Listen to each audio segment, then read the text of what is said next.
អ្នកដែលមានសិល5ឈ្មោះតែមនុស្សស្ងប់កាយវាចាចិត្តស្ងប់អត់ធ្វើអំពើបាបទេកាយវាចាស្ងប់នេះឈ្មោះថាសន្តិភាពកាយវាចាខ្លួនវិញសន្តិភាពស្ងប់ស្ងៀមក្នុងគ្រួសាររបស់យើងប្តីប្រពន្ធមានសិល5ប្តីសិល5យកសិល5ទៅអប់រំកូនទៀតតែបាននិយមណាភាគីទាំង3មានសិលមនុស្សទាំង3ស្ងប់ទាំងអស់គ្នាប្រពន្ធក៏ទុកចិត្តប្តីក៏ទុកចិត្តប្រពន្ធតែអ្នកមានសិលទាំងអស់អានឹងវាសន្តិភាពកើតហើយចុះបើមនុស្សទាំងអស់មានសិល5គោរពគ្នាទៅវិញទៅមក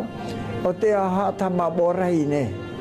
មកបរិយអគីដេបើមនុស្សក្នុងបរិយនេះមានសិលទាំងអស់នេះស្ងប់នៅក្នុងហ្នឹងគ្មាននរណាប៉ះពាល់ឲ្យនរណាទេសន្តិភាពវាកើតអីចឹង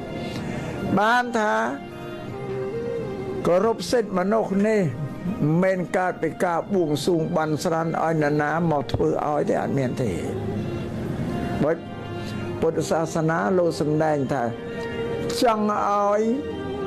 សង្គមស្ងប់ចង់ឲ្យសង្គមស្ងប់តែละមនុស្សនោះស្ងប់មុនពេលមនុស្សអាចស្ងប់បានតែមនុស្សរក្សាសិលញ៉ាំហេតុផលយ៉ាងណា